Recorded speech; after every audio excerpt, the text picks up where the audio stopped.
মালদার বিজ্ঞান চেতনার বিকাশে বিশেষ উদ্যোগ গ্রহণ করল পশ্চিমবঙ্গ বিজ্ঞান মঞ্চ মালদা শাখা। উদ্যোগের অঙ্গ হিসেবে বিজ্ঞান ও প্রযুক্তি বিকাশ কেন্দ্র গড়ে তোলার কাজে শিলান্যাস করল পুরাতন মালদার ভাবুক অঞ্চলের কালুয়াদিঘি এলাকায়। বৃহস্পতিবার বিকেলে বৃষ্টি উপেক্ষা করে কাজের আনুষ্ঠানিক শিলান্যাস করলেন মালদার 2 বর্ষিয়ান বিজ্ঞান আন্দোলনের সংগঠক সোমশঙ্কর সিংহ এবং অধ্যাপক সত্যরঞ্জন চৌধুরী। এছাড়াও উপস্থিত ছিলেন পশ্চিমবঙ্গ বিজ্ঞান মঞ্চ মালদা শাখার সভাপতি কেপি সিং, সম্পাদক সুনীল দাস সহ অন্যান্যরা। পশ্চিমবঙ্গ বিজ্ঞান মঞ্চে বিজ্ঞান এবং প্রযুক্তি বিকাশ কেন্দ্র আমরা মালদা জেলা কমিটি ওল্ড মালদা ব্লকের অন্তর্গত কালুয়াদিঘি যে গ্রাম, ভাবুক গ্রাম পঞ্চায়েত অফিসের পেছন দিকে যে একটি জায়গা, সেখানে আমাদের এই বিজ্ঞান এবং প্রযুক্তি বিকাশ কেন্দ্র গড়ে উঠবে, তারই শিলান্যাসের কাজ আজকে আমাদের এখানে এই প্রাকৃতিক দুর্যোগের মধ্যে অনুষ্ঠিত হলো। আমাদের এখানে যে বিজ্ঞান এবং প্রযুক্তি বিকাশ কেন্দ্র তৈরি হবে, সেখানে আগামী দিনে মালদা জেলা তথা মালদার পাশের জেলা উত্তর দিনাজপুর এবং দক্ষিণ দিনাজপুর এবং আমাদের গঙ্গাপাড়ের জেলা মুর্শিদাবাদ, এই 4টি জেলা ছাত্রছাত্রীরা বিজ্ঞান চর্চা করতে পারবেন। এক কথায় মানুষকে বিজ্ঞান সচেতন করবার জন্য যে ধরনের কর্মসূচি, তার একটা স্থায়ী কেন্দ্র এখানে তৈরি হবে। বেআইনি আগ্নেয়াস্ত্র সহ এক যুবক ধরা পড়ল মালদার কালিয়াচক থানার পুলিশের জালে।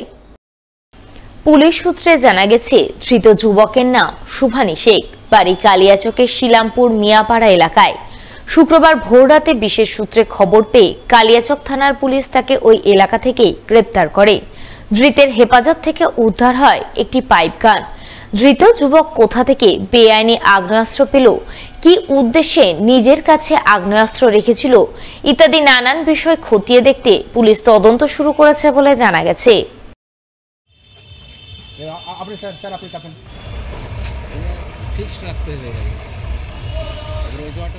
গতানুগতিক চাষ ছেড়ে বিকল্প চাষ হিসেবে ফুল চাষ করে আর্থিকভাবে লাভবান হওয়ার দিশা দেখাচ্ছেন মালদার এক ফুল চাষী।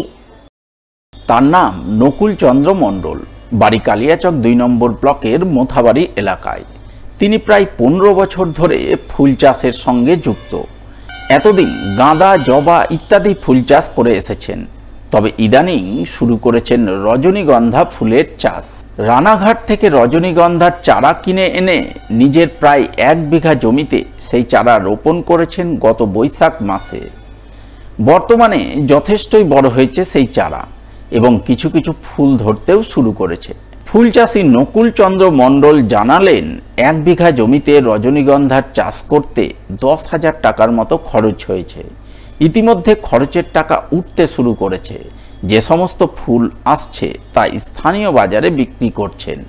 বাজারে এই ফুলের চাহিদা রয়েছে যথেষ্টই, দামও ভালো পাওয়া যাচ্ছে।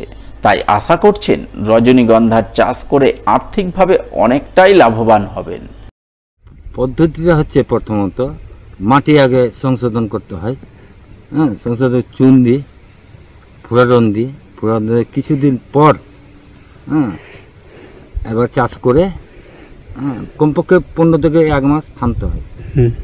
তারপরে চাষ করে তারপরে এই গাছটা যখন আমি পুঁতবো, পুঁতার সময় জৈব সার, রাসায়নিক সার, জৈব সার, রাসায়নিক সার আর খোলো পোলোর মধ্যে এটুকু দিয়ে 100 হাত তফাতে গর্ত করি। তার ওই সারিতে জৈব সার, রাসায়নিক সার, খৈল এগুলো সারে দিয়ে তারপরে গাছটা পুঁতে দিই।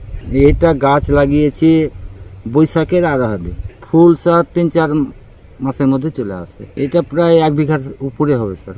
এটা খরচ প্রথমত 1010 গেছে। লাভ তো এখন যে মার্কেটটা পাচ্ছি মোটামুটি আশা করি ভালোই পাবো। এটা বিক্রি হয় স্যার মালদার। এটা হাইব্রিড, চাহিদা এখন খুবই ভালো আছে। আগামী একটা ভবিষ্যৎ আছে বলে অন্যান্য চাষে স্যার প্লাস মাইনাসে কিছুই পাচ্ছি না, হিসাব করে দেখছি, কিন্তু এই চাষে আমি পাচ্ছি। মালদা মূলত আমের জেলা। এই জেলায় এতদিন বাণিজ্যিকভাবে ফুলের চাষ হয়নি বললেই চলে, কিন্তু ইদানিংকালে জেলার বিভিন্ন প্রান্তে ছড়িয়ে ছিটিয়ে কিছু ফুলের চাষ হচ্ছে। এই চাষের মধ্যে রজনীগন্ধার চাষ যথেষ্টই লাভজনক, তাই বর্তমানে অনেকেই ধীরে ধীরে রজনীগন্ধা ফুল চাষে আগ্রহী হচ্ছেন। এমনই আগ্রহী ফুল চাষি হলেন মোথাবাড়ির নকুল চন্দ্র মণ্ডল। এমনটাই জানিয়েছেন মালদা জেলা উদ্যান পালন দপ্তরের আধিকারিক সামন্ত লায়েক। মালদা জেলায় ফুল চাষ খুব একটা প্রচলন নেই।